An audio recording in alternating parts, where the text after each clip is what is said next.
Porque si no tengo que... Claro, porque si no me grabo, solo me tengo que grabar otra vez. Para los que no estuvieron.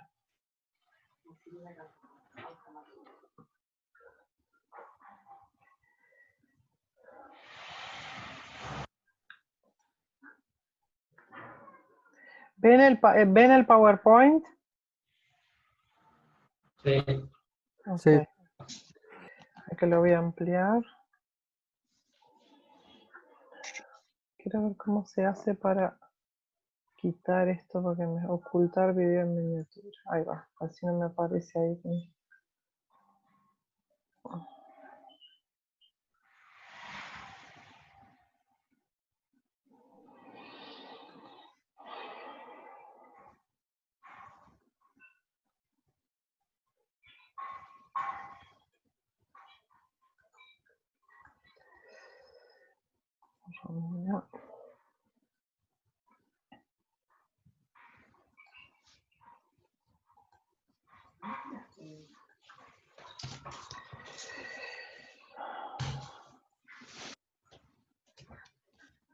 Bueno, seguimos. A ver, Mauricio, estoy tratando. Ahí va, Mauricio entró. Listo. Bueno, ¿me escuchan? ¿Me están escuchando? Sí. Ok, sí, seguimos entonces. Profe, sí, te escucho. ¿Cómo andás, Freddy? Buah, esto de Bien, profe, ¿y usted? Bien. ¿Viste cómo te reconozco la voz, no? Te tengo rejunado. Bueno, Sí. no es fácil, que la profe te reconozca la voz. Bueno, vamos a ponernos serios. Hay un intento de clasificación que está muy bien hecho por Brusa, que después lo tomó, que en realidad el trabajo de Brusa es basado en una propuesta de Chevatarov, que fue el geógrafo que clasificó el Uruguay, y también en algunas cuestiones de Osvaldo del Puerto, creo que fue director del Jardín Botánico, y Brusa tomó esas clasificaciones y hizo una propuesta que la publicó en un libro en 2004, y luego Iván Grela, que es coautor de Carlos Brusa, trabajó con esas ideas propuestas por Chevatarov, por Del Puerto y por Brusa, y las trabajó a nivel cuantitativo, ¿no? Tomó determinados indicadores de la vegetación, como la diversidad, y con eso hizo una propuesta de clasificación regional para el Uruguay de los ambientes forestales, ¿no? No trabajó con la parte de campos, o sea que es una clasificación parcial, pero como nosotros en realidad vamos a trabajar con bosque nativo, nos sirve conocer cuáles son las clasificaciones para bosques que hay en la actualidad, que es lo que se usa, y después cómo metemos esa clasificación en algo sistematizado para todas las vegetaciones del Uruguay. Entonces, Iván tiene una tesis de maestría, que es donde hace la propuesta y hace una publicación en un paper, y además eso es incorporado en el libro, que yo lo que les voy a subir a ustedes para que lean para el jueves que viene, es la parte del libro, que creo que algunos de ustedes tal vez ya lo conocen, donde explica, digamos, hace como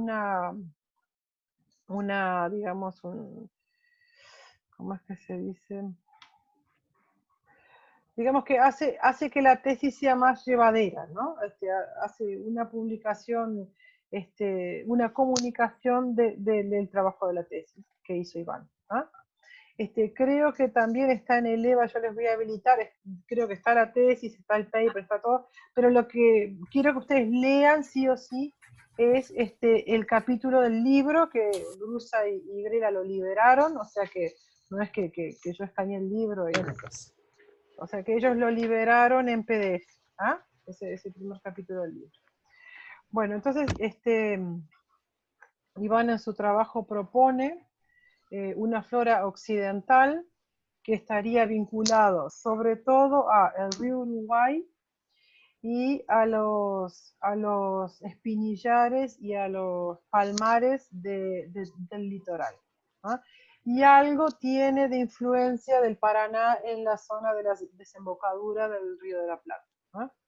Y ahí vamos a ir viendo cómo hay toda una serie de vegetaciones de las zonas de Paraguay, sur de Brasil y Argentina, que entran utilizando diversos vehículos de propagación, que entran hacia todo lo que es el litoral del Uruguay, ¿no? Pensando en Bella Unión, Salto, Río Negro, Paysandú, Colonia, Soriano, ¿verdad? Toda esa zona de influencia, ¿no?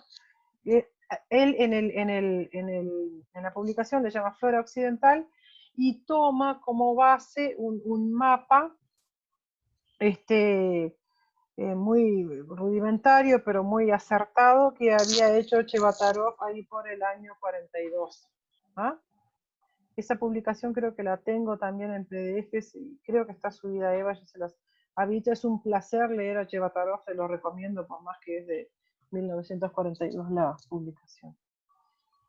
Bueno, entonces la zona occidental tiene un importante número de especies del Chaco, ¿verdad? Y puede ser considerada como parte de la provincia del Espinal, ¿verdad? El Chaco seco en este caso, ¿no? O como una zona de transición entre el Chaco y las selvas estacionales, según la redefinición que hace de provincia chaqueña Prado en el 93. ¿Ah? Acá, ustedes, a ver, ¿cómo les puedo explicar cómo es esto? ¿Ustedes tienen alguna idea de cómo es el Chaco? A ver, alguno que cuente un poquito cómo se imagina. A grandes rasgos, así. El Chaco es una zona semiselvática que tiene lagunones o entradas de arroyos o ríos donde se desarrollan una serie de vegetaciones que pueden ser arbóreas o arbustivas. Claro, ¿y cómo es, por ejemplo, a diferencia de un bosque ribereño? ¿Cómo es el Chaco? El bosque ribereño básicamente, digamos, entra al costado de un arroyo, de un río. Es más determinado. Este es como que se va formando lagunetas o lagunas, ¿no? Está más diseminado el agua indistintamente el agua y la vegetación. Claro, ¿y el Chaco seco? El Chaco seco sí es más árido, ¿no? Mucho más Claro, árido. Tiene una vegetación más arbustiva. ahí está. ¿Y en el Uruguay qué tipo de vegetación podríamos asociar así, hablando en criollo? ¿Qué tipo de zona? Sí, Que fuera similar. sí. Y bueno, la costa del río Uruguay hay varias de esas. No capaz que me puedo equivocar, porque en la costa del Río Negro no hay tanto como en la costa del río Uruguay. ¿Y cómo le decimos a esas zonas? Un bosque de parque puede ser. Bosque de parque. Y vernáculamente espinillares o algarrobales, ¿verdad? Algarrobales. O quebrachales. ¿Y qué características tienen los árboles predominantes en esa zona? Características generales, así.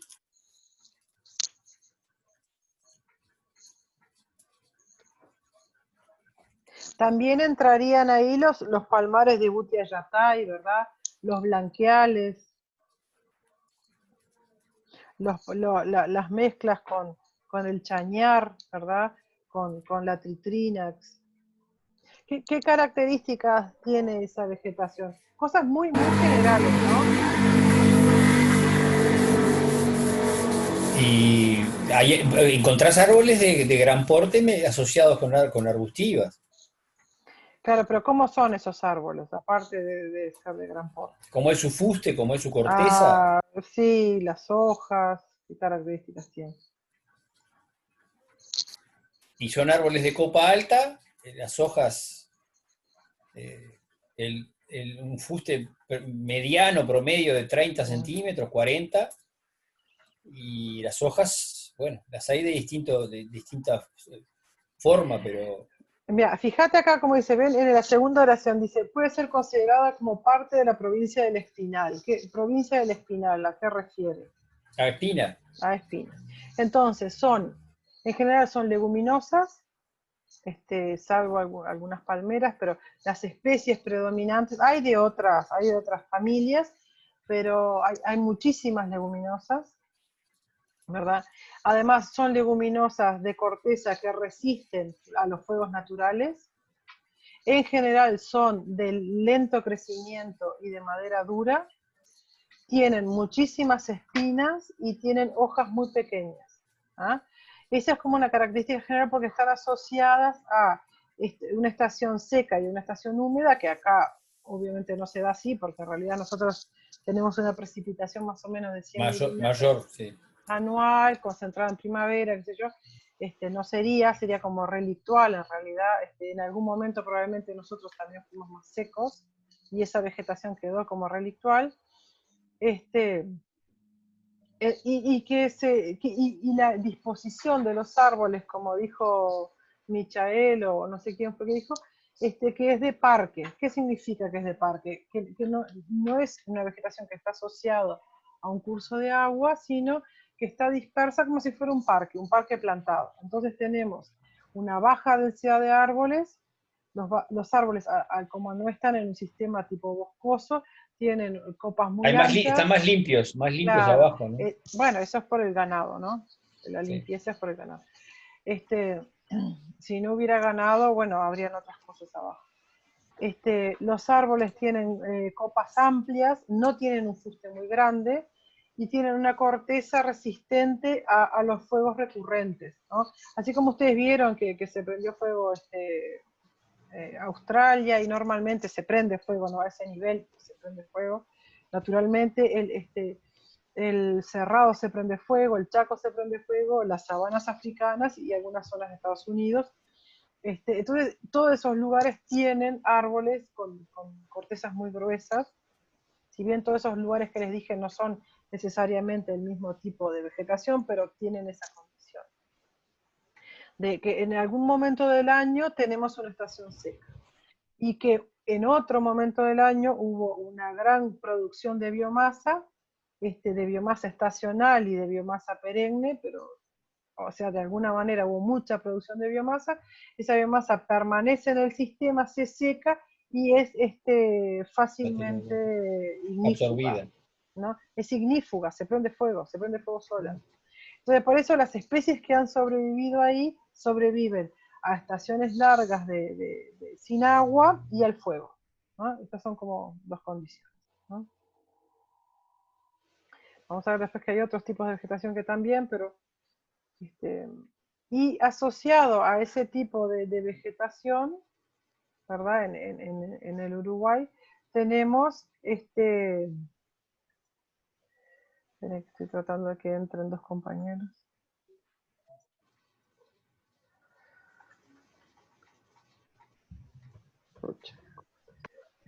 Bueno, ya va apareciendo. Tenemos al bosque de galería del río Uruguay, que en este caso no tiene nada que ver la vegetación.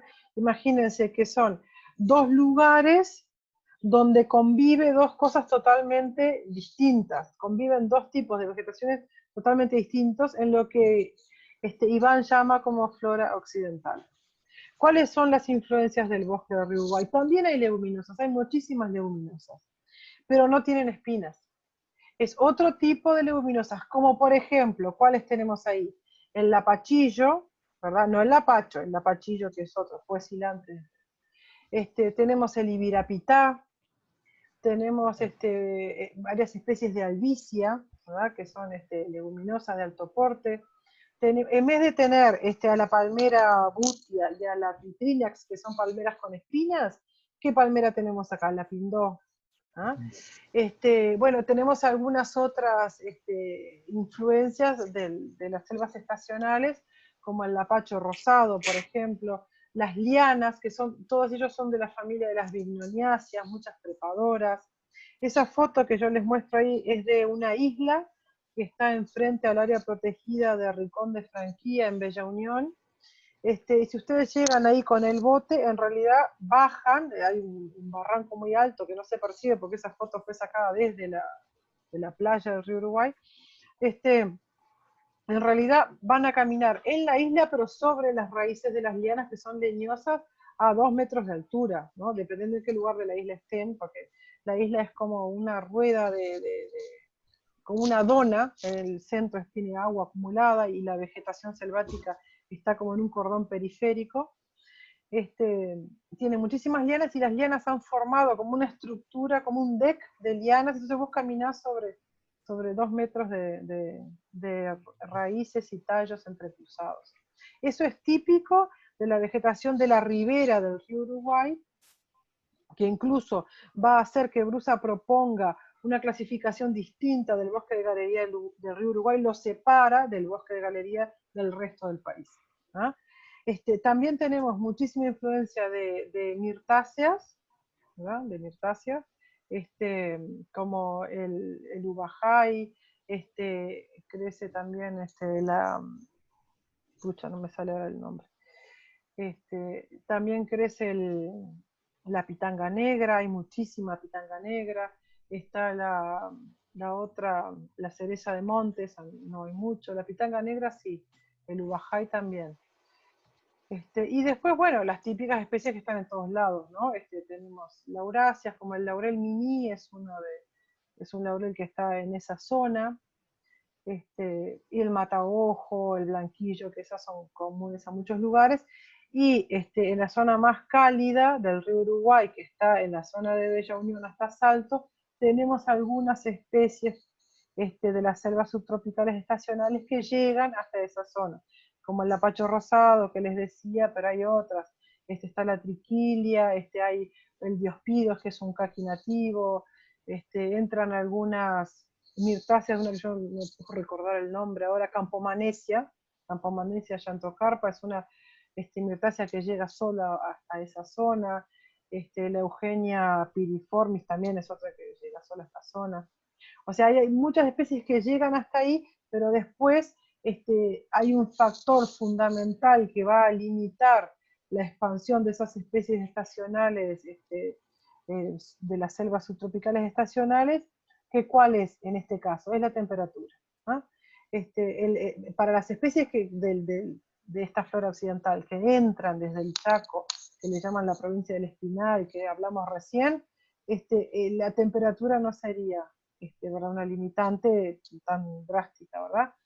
Pero para esta otra selva sí, se va empobreciendo de norte a sur. Pero, ¿qué pasa? Al sur tenemos la entrada del Paraná. Y ahí entran algunas especies de asteráceas, por ejemplo, el Trixis, que solo está en esa zona de desembocadura cuando el Paraná choca contra el río Uruguay en Colonia. Entonces hay determinadas especies que solo están ahí. Pero ¿cuál es su vía de entrada? Es el agua del Paraná. ¿Ah? Ahí ya no sería el Uruguay. ¿No? Bueno, entonces eso... Está el Paraná. Entra el Paraná, llega ahí al río de la Plata, ¿verdad? Bueno, seguimos. Y después Iván define otra región que es la flora oriental. Y acá yo les cuento un poco la relación con la clasificación brasilera. Él dice que tiene un importante número de especies de la provincia paranaense, que en la clasificación brasilera se llama Floresta ombrófila mixta, que ustedes después van a ver que esta es una de las nomenclaturas que Olivera Filho la cambia y hace otra propuesta y la hace más agradable, quita el término ombrófila, que no sé si alguno de ustedes sabe lo que es. ¿Alguno sabe lo que es ombrófilo? No. No, por eso. Averigüen, investiguen para que sí. Bueno, entonces, ¿dónde hay? Acá en esta imagen, ustedes ven dos zonas típicas o tipos de vegetaciones con influencia de la flora oriental.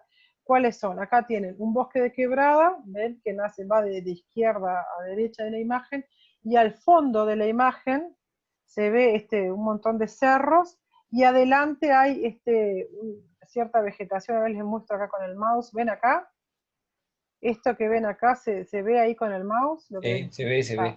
Ese es el río Tacuarembó. Se ve. Ese es el río Tacuarembó. Entonces, el arroyo Cañas baja desde la Cuchilla Negra, ¿verdad? Sale desde una zona basáltica, muy Perdón, encajonada. ombrófilo refiere a condiciones óptimas de humedad. De humedad, muy bien.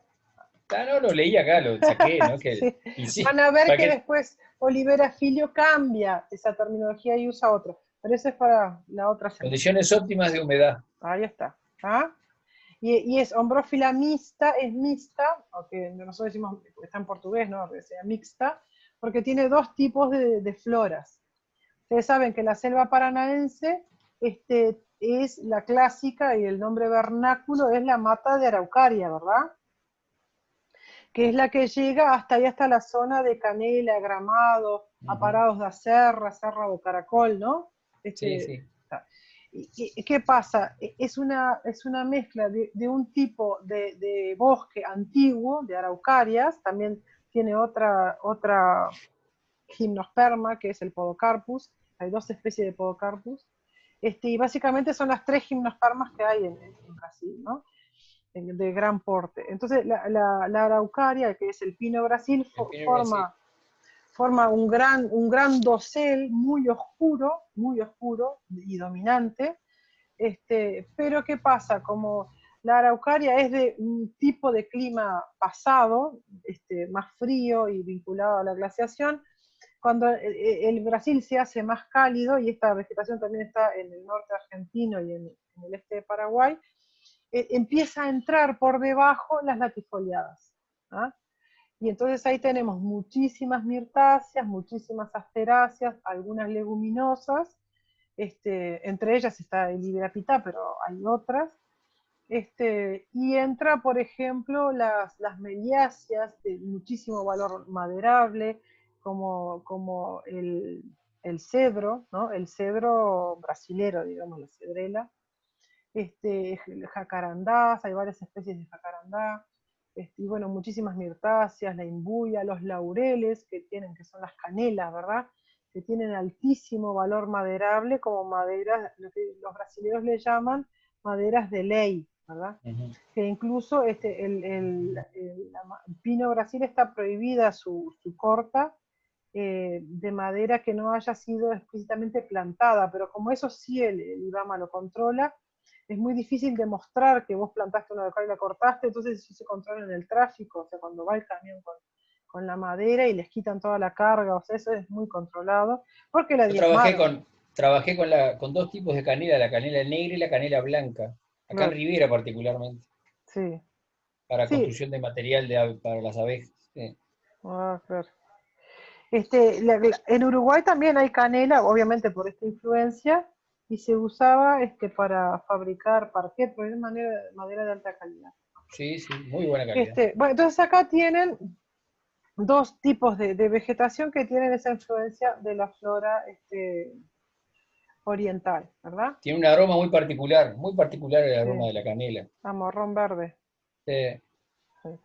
En Uruguay también tenemos algunas otras formaciones que son, digamos, más relictuales, digamos.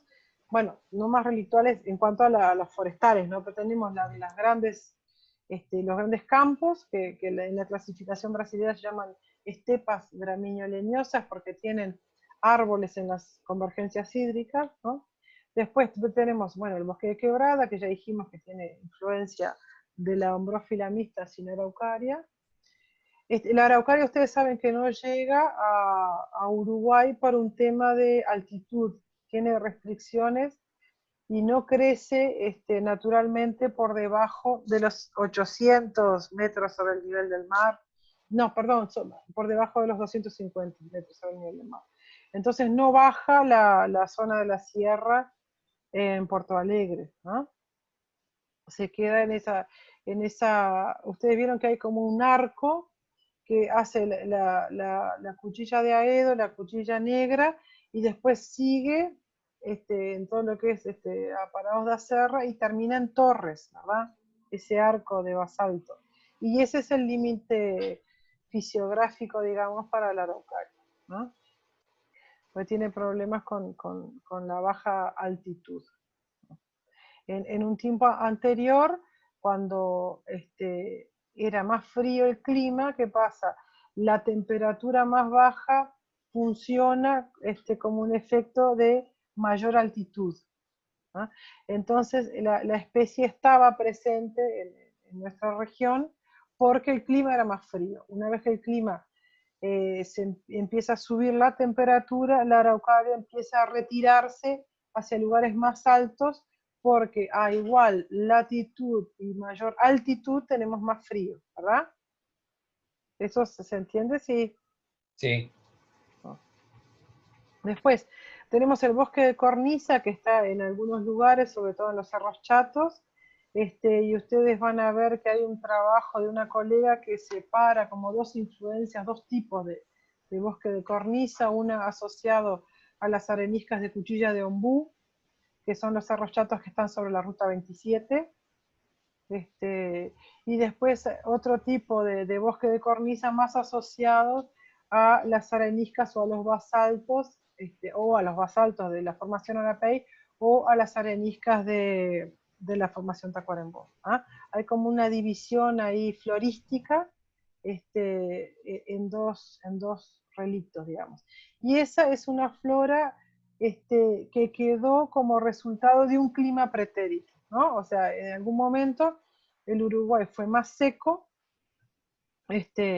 y esa vegetación encontró algún nicho, que son los cerros chatos, y se quedó ahí. ¿Ah? ¿Cuáles son las especies que son indicadoras de ese clima? Bueno, muchas cactáceas, pero sobre todo tenemos una palmera que también es Palmera. una butiá. Hay dos especies de butiá que son indicadores de ese sistema. Hay Lo uno, vimos cuando fuimos al Miriñaque, ¿te acordás? ahí va, hay una que se llama Butia lalemanti, que es una butia igual que cualquier butia, pero tiene el estípite, que es el tallo de la palmera, enterrado en la arena. ¿Ah? Ella solo puede crecer en un sistema donde el suelo sea muy suelto, porque imagínense que el tallo crece debajo de la tierra. Y hay algo que no se había dilucidado hace unos años atrás, yo ahora realmente no sé, no se sabía si eran una planta que geminaba y daba muchos tallos bajo tierra, o si germinaban en grupos de semillas, o sea, si cada tallo era un individuo distinto. ¿Ah? Pero son como lo que ves en el campo, es como la cabeza de la palmera, digamos. Está bueno porque podés conectar el butiá desde arriba. Y después el otro relicto que hay es lo que contaba Gabriel, que es en el Cerro Miriñaque, donde tenemos el único palmar de palmeras enanas con estructura de palmar, y la especie se llama Butia paraguariensis. ¿Ah? Y esas butias tienen unos 2 metros de altura, 1,5 metros, 2, y sí tienen estípite, o sea, sí tienen tallo. ¿Ah? Esas palmeras están teniendo problemas para reproducirse. Hay animales que se comen los frutos, polinización tienen, hay un vector que las poliniza, que es tipo un coleóptero, pero o tienen problemas de endogamia, porque es una población muy cerrada, o tienen problemas de que se le comen los frutos, no sé, algún problema tiene. Bueno, seguimos. Ay, a ver, espérate que me pareció un cartel. Bueno. Y después la otra especie típica del cerrado es la agarista eucaliptoides. ¿Ah? Es una especie que solo crece en esas condiciones y tiene, si se fijan, tiene la corteza muy corchosa como una forma de resistencia a los fuegos naturales, ¿verdad? Porque el cerrado, así como el Chaco, tiene Chaco seco, ¿verdad? Tiene esa recurrencia de fuegos. ¿Ah? Y después tenemos, bueno, bosques de galería con distintas influencias, ¿no? Ya dijimos que el río Uruguay tiene más influencia de las selvas estacionales, ¿no? El lapacho es una típica especie de las selvas estacionales, y los bosques de galería de 33, el Infiernillo, la de los Cuervos, todo lo que es laureles, cañas, lunarejo, tiene influencia de la selva ombrófila mixta, sin que llegue la araucaria acá. ¿Ah? Entonces acá tenemos campos sobre areniscas, ¿no?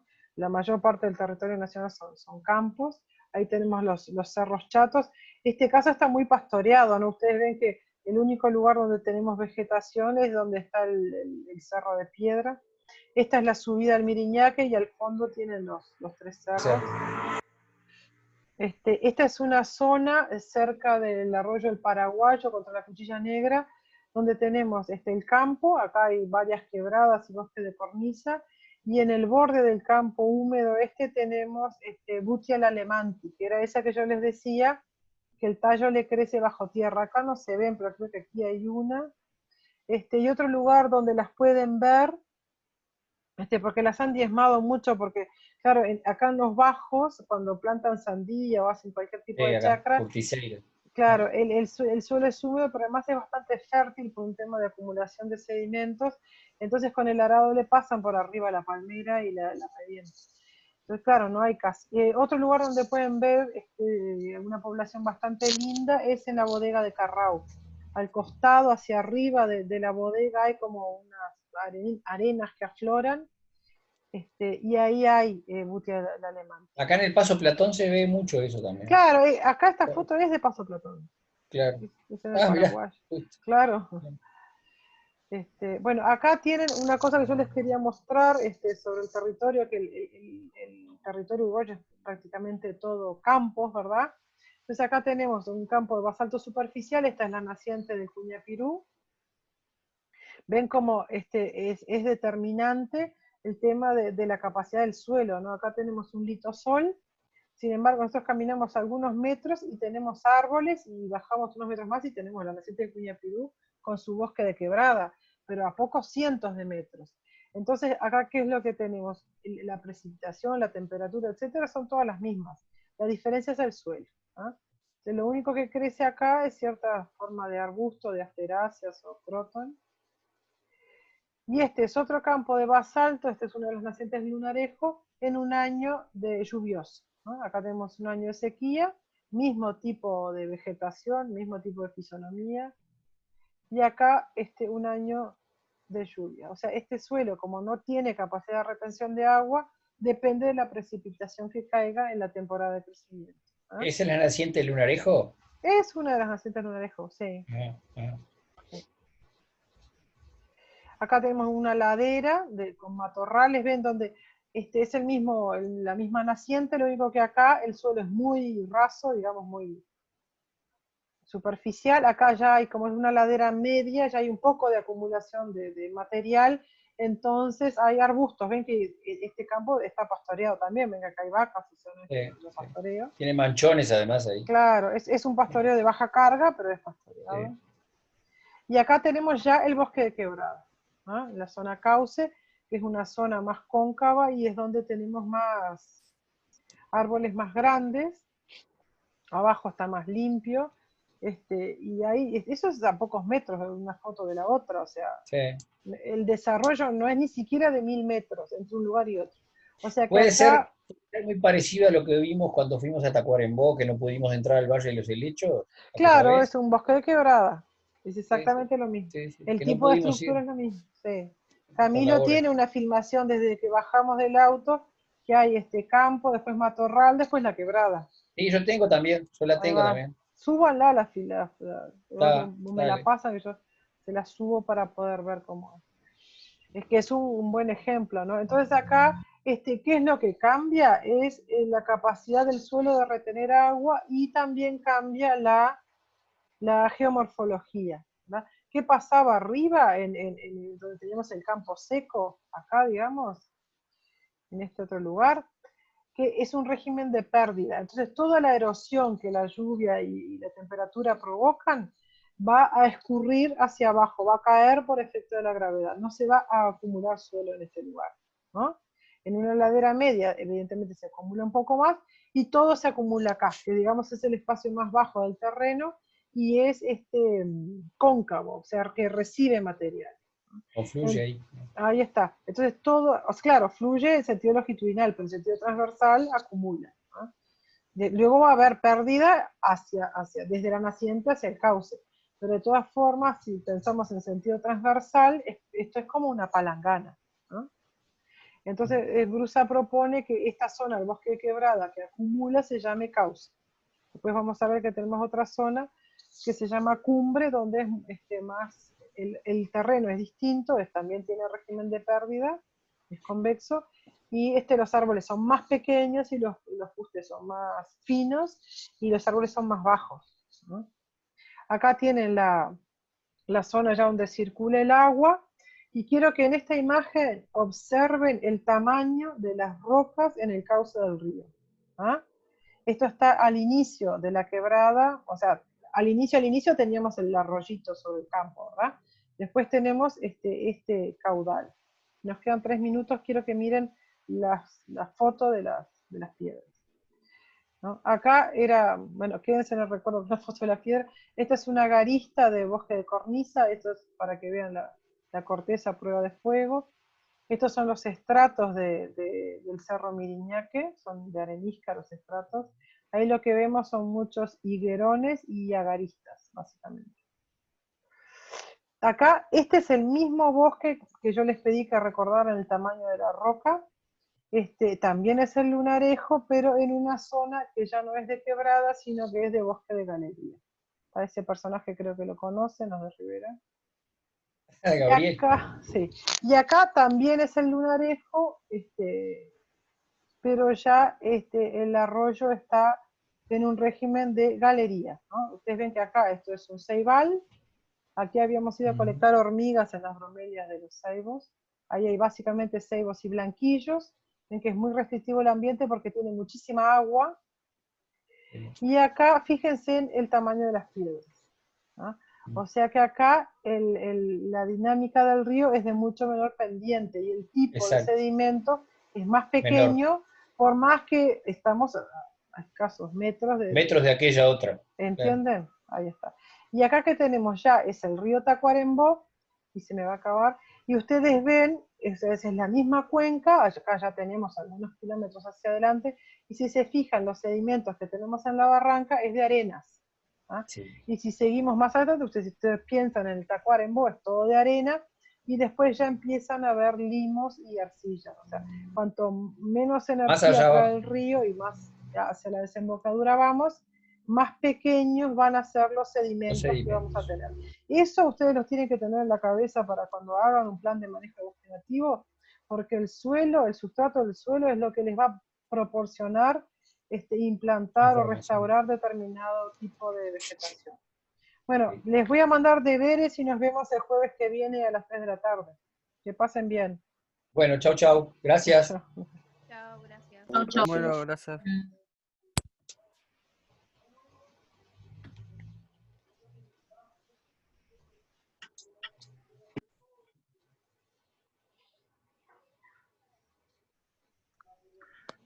Buena clase, profesora Ludmila. ¡Oh! ¿Qué hace? Nada, extrañaba las clases. Estaba de incógnito, se me va a cortar. Me conecté. Extrañaba tener clase. Ay, qué lindo. Bueno, conectate el jueves que viene. Dale, buenísimo. Bueno, gracias, un beso. Todos. Dale. Chao.